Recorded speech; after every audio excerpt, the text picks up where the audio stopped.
Must be the money. Say what's good, y'all. So, over this past week, man, the NFL draft obviously took place this past week, man.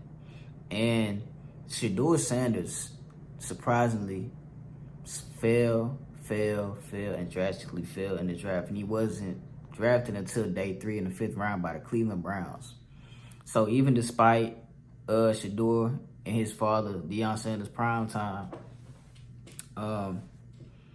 despite their strategic way about his draft process and everything like that, trying to best to vet a team that is a good franchise to land him.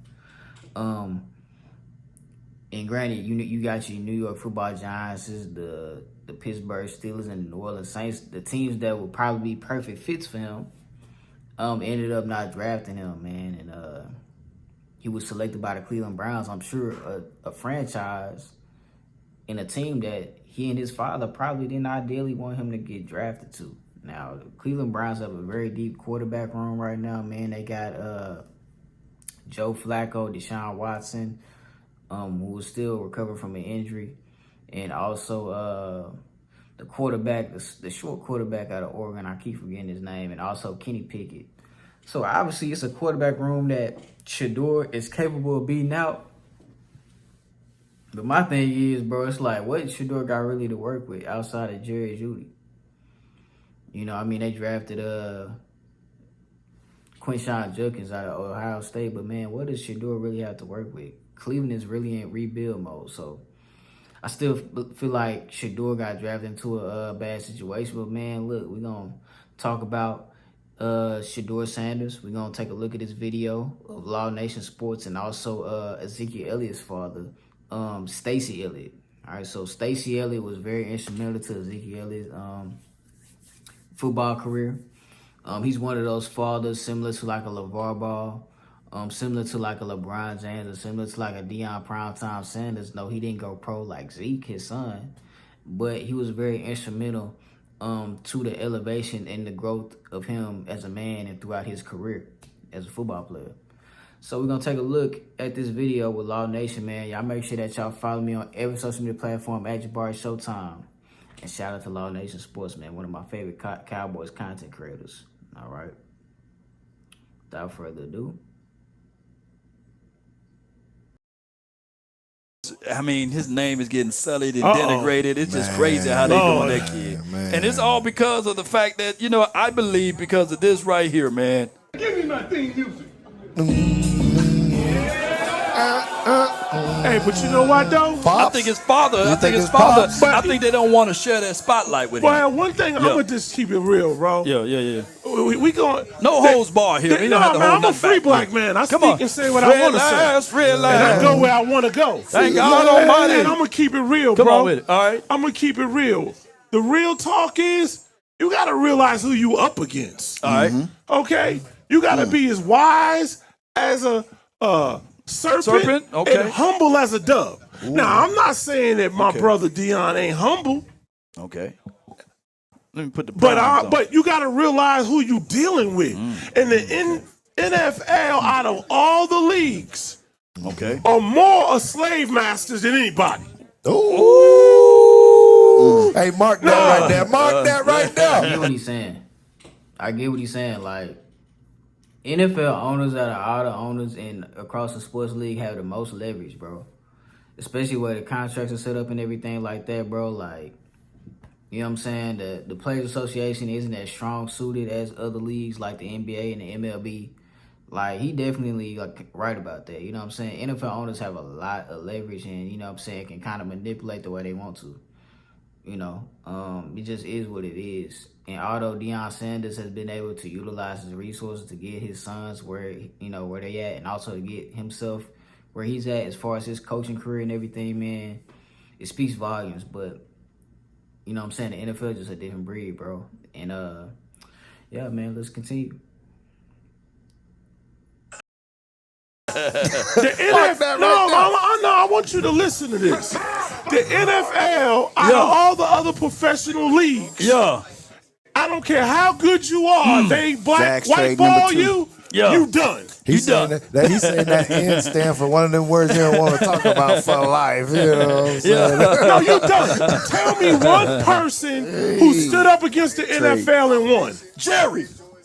Career wasn't perfect either, so I know a lot of the stuff that you're talking about. Because I was traded, cut, Yes, sir. and, you know, all that kind of stuff, and had them hard conversations, and I do know exactly how it works. Yes, sir. As far as what that Yes, looked like, sir. 'cause Yes, I sir. done sat and had meetings when it doesn't align to what you say in the public. But one thing I will say, the Dallas Cowboys are one of the top teams in the league to deal with an athlete that got issues. Athlete got issues. Jerry Jones put all kind of things in place. All right, they say the pick is in, and we all Yeah, know. like, yeah, man. Yeah. There's so much to take in. I kind of forgot some of the things to say. But, like, I mean, you can't really think of nobody that's, like, fought against the NFL and won. You can't. I mean, we brought the Dallas Cowboys, and obviously this is the Dallas Cowboys, NFL draft watch party. And, you know, Jerry Jones goes, you know what I'm saying, above and beyond for the, you know, the players that are, you know, that are his. You know, he went hard for Zeke in 2017. Was there all through and through for Randy Gregory and his, you know, roller coaster career here in Dallas. And some players just don't pan out to be great. You know what I mean? Randy Gregory always was a potential guy, but he never really panned out to what he was supposed to be. You know what I mean? Like, even though he's still playing in the NFL, you know what I'm saying? Like, he's still playing off potential. You know what I'm saying? He's still playing off what ifs. You know, Michael Irvin was another great one. You know what I'm saying? That Jerry Jones, you know, really got behind. Charles Haley was a risky guy. You know what I'm saying? A very rowdy, you know, boogeyman type of guy. You know, we just have a history. We was the first ones to bring Pac-Man Jones back into the NFL. You know what I'm saying? Like, we was one of the first ones to do that. We was the first team he signed with. So he was reinstated back into the league. So, yeah, man. Shedeur Sanders, bro, got drafted late. It is Travis Hunter. to the Hunter. That'll be crazy if they move up to get anything else. What was all of the numbers on those picks, though? If anybody got it, you know? Looked like they got Cleveland got a first, their fifth pick, and looked like they got a second round pick.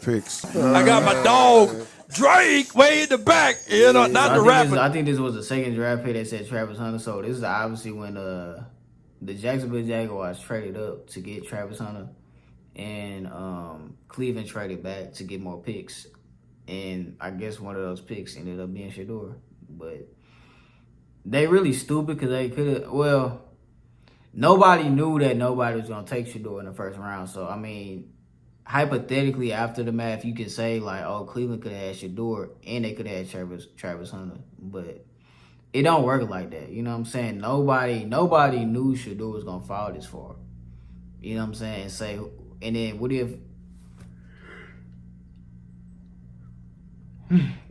if Cleveland do draft Travis Hunter? Like, what's the guarantee that they get Shedeur, though?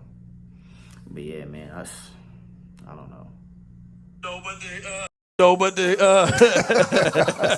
But the one that works out with athletes here, if I can get anybody, man, to turn that TV towards me, that would be nice, man, so we can see instead of, or that TV right there, one of these TVs, so I can see what's going on, because I can't see right now. I got the Ray Charles vision. You got your contacts on? No, I just can't see. I got to turn all the way right now. I just want to say I love you. There you go. Come on with it. Yeah, I can see now, man. Yeah, come on with it. Yeah, Stephen Wonder over here. Yeah, I got them all. Oh, boy, don't die with it now. 911, come on with it. I believe this 12th pick is going to be the identity of what we're going to see with the Cowboys. If they All right, yeah, man. So they pretty much just talking about the Dallas Cowboys draft after that, and I just wanted to kind of go over that small little glimpse of Stacey Elliott, kind of pretty much talking about the situation with Shedeur Sanders and him. You know what I'm saying? Pretty much the room calls for him probably, possibly fall into the draft. It's just unfortunate, man, but obviously he still has the opportunity just like everybody else. Whether he was picked first, last, you know what I'm saying, like wherever he was, his draft status was, he's a day 3 guy. It's still some day 3 guys that turn out to be great players. Tom Brady was a day 3 guy, And yeah, man, I mean, although he is one of the best quarterbacks in this draft class, which isn't a great quarterback draft class. Although he doesn't have, the great college accolades and things like that, like a Heisman. Man, for him to fall in this draft class, bro, and some of the quarterbacks that was a pick ahead of him, oh my God, the disrespect. But sometimes, like how Stacey Elliott pretty much stated, like you gotta understand what you're dealing with, man. You can't overplay your hand too much. But at the end of the day, hey, Eli Manning and Archie Manning did it. Eli Manning and Archie Manning definitely was like telling the Chargers, hey, we do not want to play for you. We want to play for New York. Yeah, sometimes it works in your favor, sometimes it don't. Baker Mayfield tried to do it too. He tried to wing himself over there into Giants land, but it didn't work like that. They just selected Daniel Jones. All right. So let me know what y'all think down in the comment section below about the Shedeur Sanders falling to day 3 and being picked in the 5th round by the Cleveland Browns. Is it a good situation, bad situation? Was the NFL trying to, blackball Shedeur Sanders? What are they trying to do, man? Are they trying to send a message to this confident young black brother? But hey, man, like, comment, share. Appreciate y'all for tapping in with me. Follow me on every social media platform at Jabari Showtime. Peace. Said, hey, must be the money.